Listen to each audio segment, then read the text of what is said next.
Oke, assalamualaikum warahmatullahi wabarakatuh. Ketemu lagi dengan saya Muhammad Nahrawi untuk Bang Weng Channel. Sore ini saya sedang berada di sebuah masjid di kawasan Kemang Timur, Jakarta Selatan. Nama masjid adalah Masjid Nur Muhammad. Nah, saya tertarik untuk datang ke sini karena Masjid Nur Muhammad ini memiliki ciri khas atau keunikan dari arsitektur, di mana arsitektur ini sangat berbeda dengan masjid-masjid yang lainnya.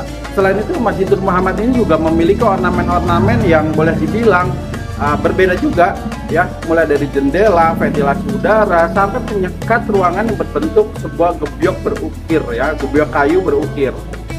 Nah, selain itu juga suasana di masjid ini sangat berbeda sekali ya dengan di masjid-masjid yang lain, ya. Nah, berbeda dalam artian bahwa ini adalah konsep menghadirkan antara Timur Tengah dan Nusantara, di mana kearifan lokal di dalam masjid ini tetap dihadirkan, ya. Jadi membuat jamaah di sini merasa betah. Jujur, saya merasa betah berada di Masjid Nur Muhammad. Nah, nanti juga saya akan lihatkan bagaimana di sini tempat wudhu untuk para jamaah itu dibuat juga tidak seperti tempat wudhu di masjid-masjid lain, ya, karena ada tempat duduk. Jadi mereka mungkin wudhunya sambil duduk. Nanti kita lihat aja bagaimana tempat wudhu dari Masjid Nur Muhammad ini. Ikuti terus perjalanan saya dalam Ramadan Challenge 2, telusur masjid dahulu dan sekarang. Dan jangan lupa subscribe, like, dan komen untuk membangun channel saya ini agar lebih banyak lagi memberikan informasi positif dan bermanfaat untuk semuanya. Dan saya harap dan untuk semua, dan apabila channelnya bermanfaat, tolong dibagikan, di-share ke kawan-kawan. Oke, ikuti terus perjalanan saya di Ramadan Challenge 2, telusur masjid dahulu dan sekarang.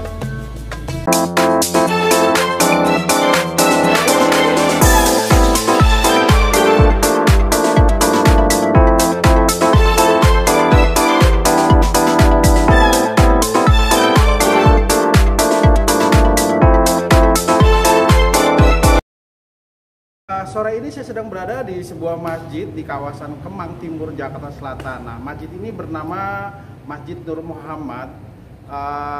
Dan masjid ini dulu awalnya adalah sebuah musola, lalu mengalami 3 kali proses pembangunan sehingga terbentuklah masjid indah seperti ini. Dan di sini kami sangat kagum sekali dengan arsitektur dari Masjid Nur Muhammad ini, yang memperhatikan kenyamanan dari jamaahnya yang ingin beribadah, ya, terutama sholat di dalam masjid ini. Pembangunan masjid ini sepertinya memperhatikan bagaimana caranya menghemat energi untuk keperluan penerangan, keperluan penyejuk atau ruangan di dalam masjid ini agar jamaah tetap nyaman. Nah, di masjid ini tadi saya perhatikan jendela-jendelanya itu semua terbuka, pintu juga, jadi angin masuk, ya, ventilasi udara itu melalui pintu, melalui apalagi di atasnya. Bagaimana arsitektur masjid ini dibangun beda sekali, ya. Menurut saya yang perlu saya angkat di sini adalah arsitektur dari masjid ini beda sekali dengan masjid-masjid yang ada di tempat lain.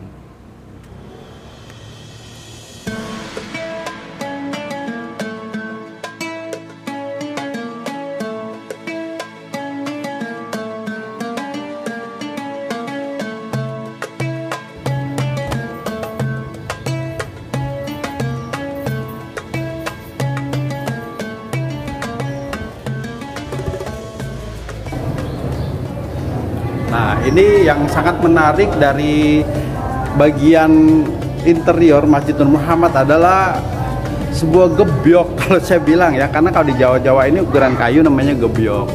Nah, ini ukirannya sangat bagus, ada tulisan Arab juga di atasnya. Nanti saya akan tanyakan ini dibuatnya di mana, apakah dari Jawa? Biasanya ukiran gini kan orang pesennya biasa dari Jepara di Jawa, ya. Dan ini menjadi satu ornamen menarik karena dilapisi juga dengan hordeng berwarna krem susu atau krem mocha.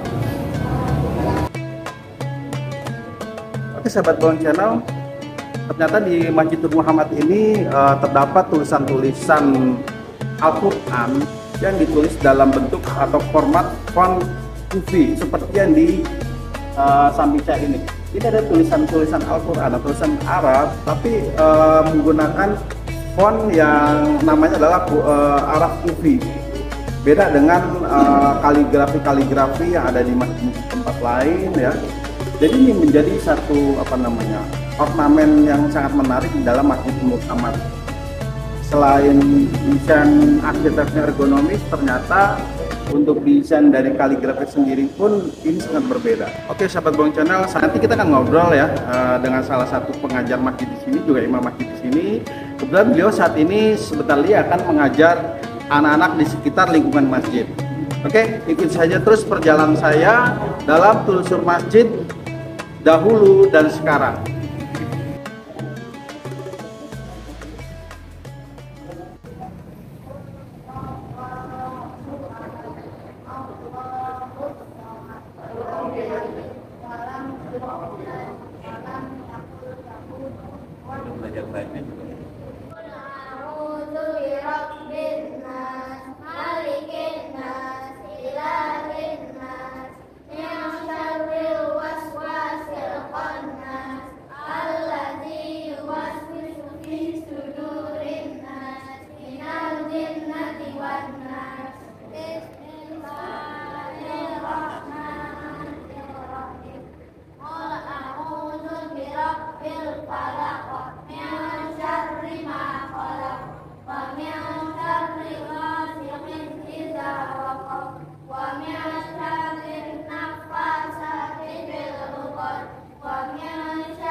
Ini adalah bagian dari sisi koridor masjid ya.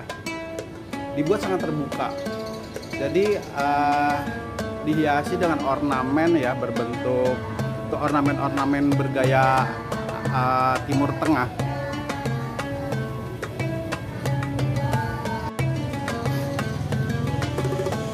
Ini adalah salah satu sudut koridor di depan masjid. Kita bisa melihat bentuk jendela dan pintu yang terbuat dari kayu. Dan ini desainnya memang sangat berbeda ya, boleh dibilang desain yang minimalis untuk sebuah masjid.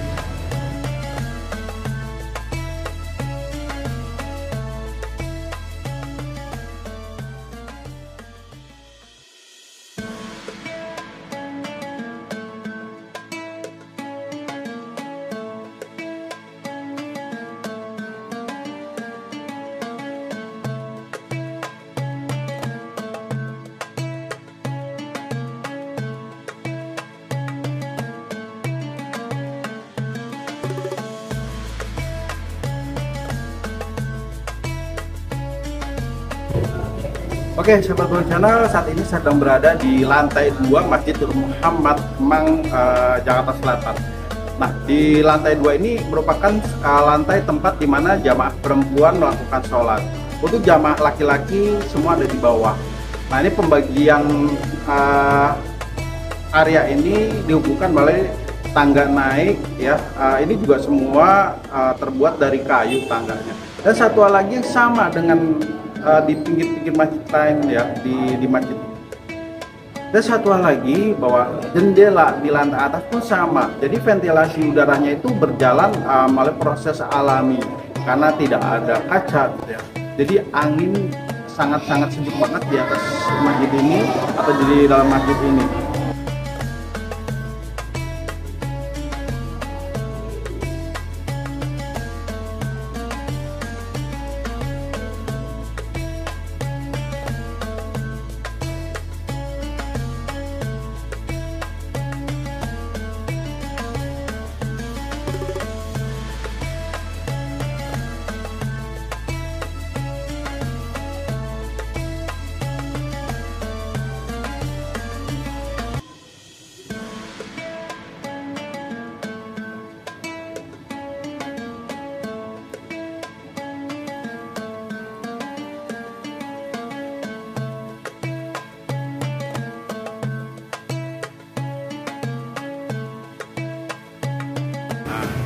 Oke sahabat Bawang Channel, ini adalah tempat wudhu untuk jamaah ya yang ingin mengambil air wudhu. Nah bentuknya seperti ini. Jadi memang ada tempat duduknya.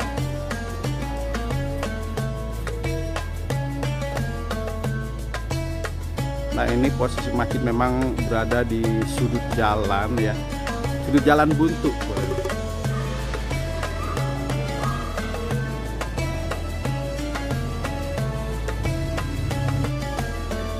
Nah ini adalah bagian di tempat mengambil air wudhu untuk jamaah yang akan melakukan ibadah sholat di Masjid Nur Muhammad. Nah tempat wudhunya dibuat seperti ini ya. Jadi ada tempat duduk, jadi wudhunya sambil duduk. Nah ini adalah bagian belakang dari Masjid Nur Muhammad. Sangat asri karena ditanami pohon-pohonan sehingga membuat masjid ini menjadi semakin asri.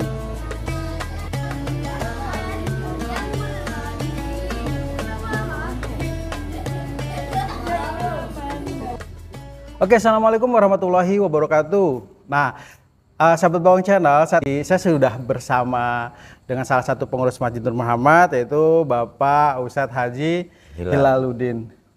Nah, beliaulah yang selama ini membuat kegiatan di masjid ini, mulai dari mengajar, menjadi imam. Tadi saya lihat juga beliau sedang mengajar anak-anak di sekitar masjid ini. Biasa kalau kegiatan Ramadan ini, selain dari kegiatan tarawih, subur jamaah, ternyata di sini ada kegiatan-kegiatan lainnya seperti pengajian, tadarusan ya, dan juga taklim-taklim lainnya. Nah, untuk lebih mengetahui lagi bagaimana sih tentang masjid ini, seperti tadi saya sudah saya jelaskan bahwa masjid ini di sana sangat unik ya, terutama arsitekturnya. Tidak ada AC di masjid ini, nggak seperti masjid-masjid lain. Oke, sebelumnya kita ngobrol dulu langsung aja ya dengan beliau ya. Ya, assalamualaikum Pak Ustadz. Assalamualaikum warahmatullahi wabarakatuh. Sehat ya puasanya. Alhamdulillah. Bang, bisa nggak nih Bang diceritain dikit mengenai sejarah berdirinya Masjid Nur Muhammad ini? Ya, kalau ini tahun 80-an itu masjid yang dibangun karena dulu memang ini tanah semuanya sawah. Oh, sawah dulu ya? Sawah. Berapa lapangan bola dan di samping sini ada lapangan golf. Dan dulu sebelum direnovasi masjid ini agak rendah. Agak rendah posisinya. Karena memang curah hujan yang lebih sering, karena memang di sini tempatnya air sawah, jadi seringkali kalau hujan yang cukup lama itu masuk air sampai ke dada. Oh, sedada orang dewasa ya. Dewasa. Akhirnya lama-kelamaannya mungkin pewakaf Masjid Nur Muhammad almarhum Al-Maghfurlah Al-Habib Umar Muhammad Mulahela dan anak-anaknya itu bersepakat untuk merenovasi masjid ini dengan ditambah ketinggian kurang lebih 1,5 atau 2 meter.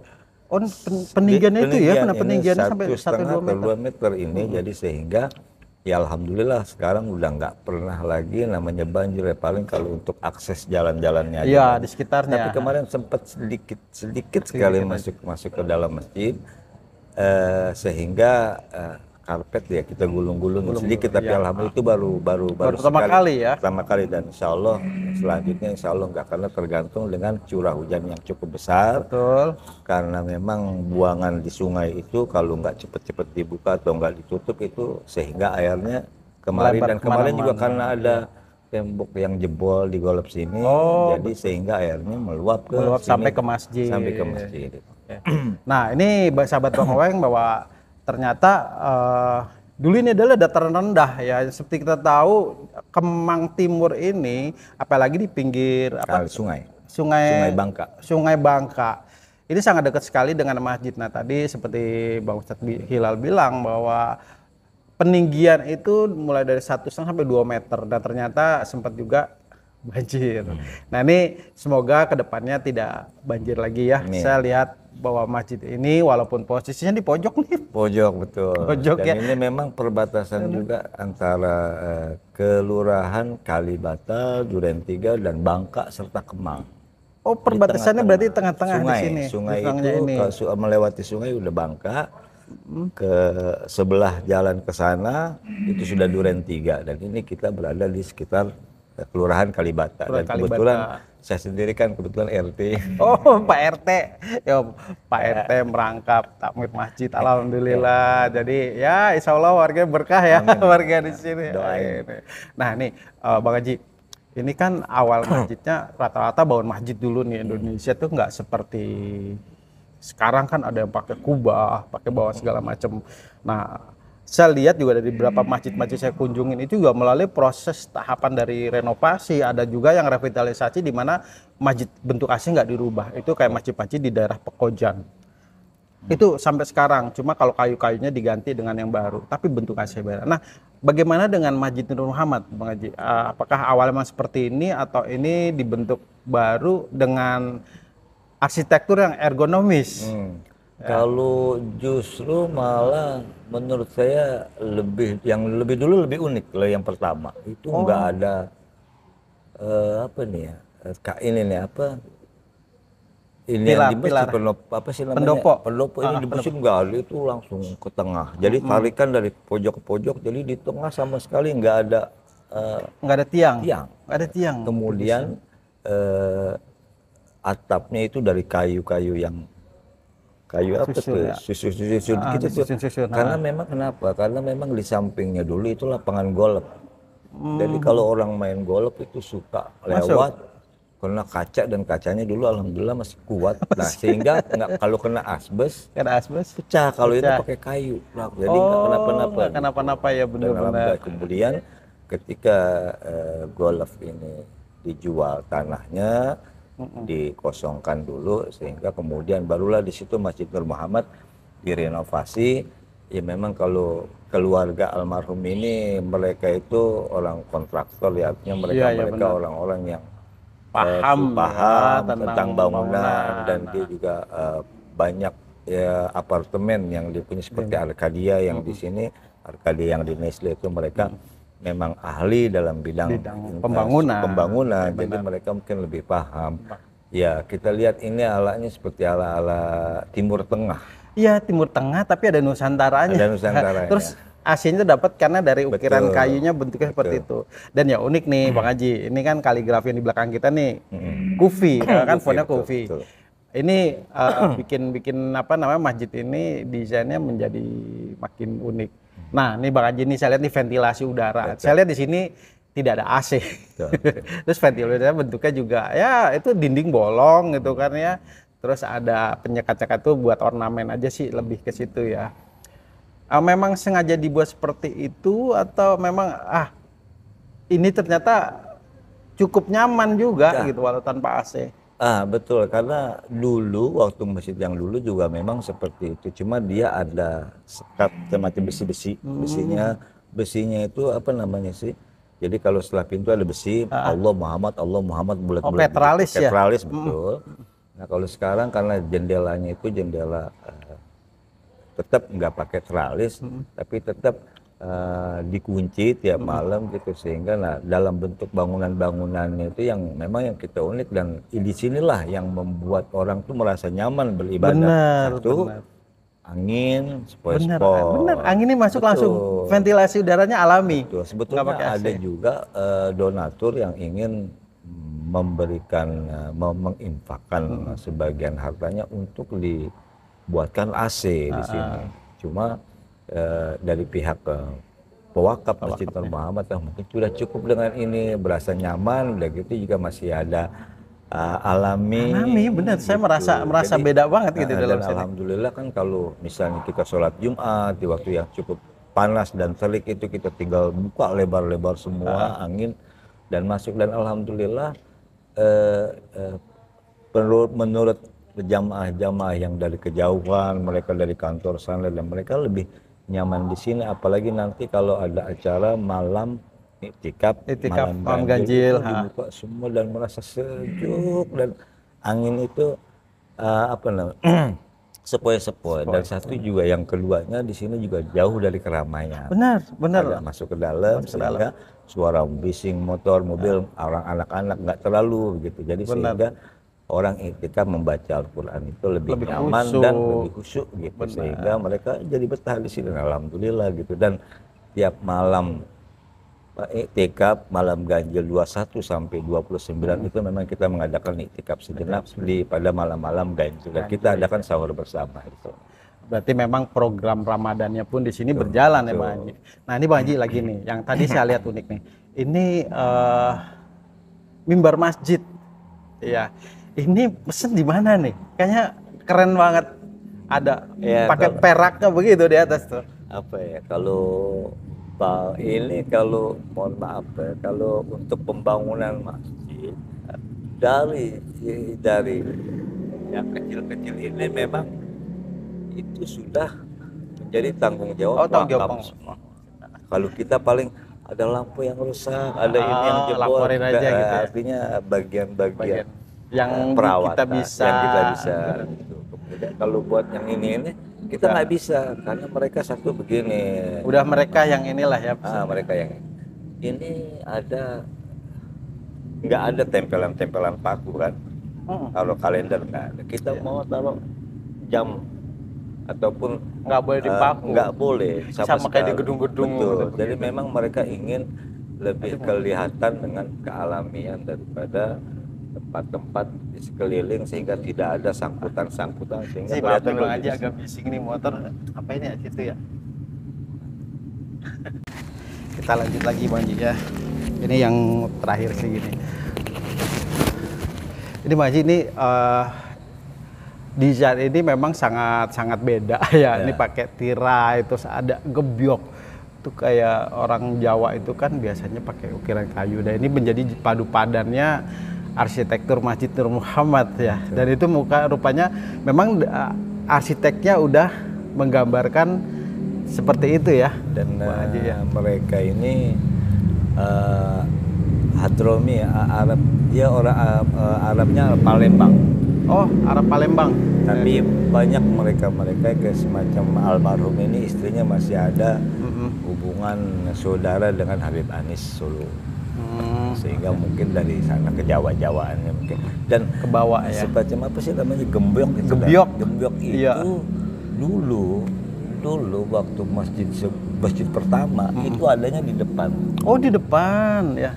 Di depan imam. Terus dipindah Ketika di renovasi biar nggak kebuang ini indah gimana ditaruhnya. Ditaruhlah di tengah pas sesuai dengan besar koridor ininya. Koridor ini ditaruh di situ dan sehingga ini benar-benar plong, nggak terlihat ada apa-apa lagi sampai ada yang mau nyumbang jam dinding besar itu terlalu udah nggak usah. Iya. Cukup dia macam-macam jam-jam kayak seperti ini. Jam digital udah. Jam digital. Jadi terlihatnya nggak terlalu kelihatan di tempat-tempat banyak. Mereka nggak mau itu yang mau lega kelihatannya gitu nggak ada apa-apa itu masjid. Kalaupun ada paling yang kotak amal itu tidak besar dan bentuknya juga disesuaikan. Ternyata ada kotak-kotak gitu ya. Karena kaligrafinya juga ada kotak, jendelanya, pintunya. Oke, Bang Haji ini obrolan singkat ini terima kasih banyak, semoga bermanfaat ini buat umat ya. Memang tujuan saya di sini adalah bagaimana kita ke masjid gitu kan. Back to masjid. Balik lagi ke masjid gitu. Kondisi saat ini memang perlu nih meningkatkan keimanan ya. Jangan sampai saya berharap juga kepada semua orang jangan kita ke masjid ketika kita punya masalah. Nah, itu. Jadi saya pengen ke masjid selagi tidak punya masalah pun tetap ke masjid. Seperti mungkin saya kutip dari hadis ta'aruf ilallahi firraha ya'rifuka fi syiddah. Dalam keadaan bagaimanapun kenal dekatlah dengan Allah Subhanahu wa taala. Mau kita lagi susah tetap dekat. Mau kita lagi senang kita dekat. Jangan ketika lagi susah kita ngadu. Benar. Ketika kita senang kita lupa sama Allah. Dekatlah kamu dengan Allah di saat kamu dalam keadaan sehat, dalam keadaan jaya, dalam keadaan kaya, sehingga ketika kamu dalam keadaan miskin ataupun tidak punya, insya Allah Allah pun tetap akan selalu dekat dengan kita. Dan jangan sampai masuk ke masjid ketika sudah digotong. Jangan sampai besok kita sholatnya di depan imam. Di depan imam, bukannya di belakang imam, tapi kita sholat di depan imam. Jangan sampai ya. Oke, sahabat Bang Channel, demikian tadi obrolan saya ya dengan Bang Hilaluddin, pengurus Masjid Nur Muhammad. Semoga memberikan informasi yang positif buat pengetahuan kita mengenai bangunan masjid ya, juga mengenai peradaban Islam yang ada di Jakarta dan sekitarnya. Oke, jangan lupa subscribe, like, dan share channel saya ini. Semoga memberikan manfaat. Sampai ketemu lagi di perjalanan saya di masjid-masjid lainnya dalam Ramadan Challenge 2, telusur masjid dahulu dan sekarang. Billahi taufiq wal hidayah. Wassalamualaikum warahmatullahi wabarakatuh. Assalamualaikum warahmatullahi wabarakatuh.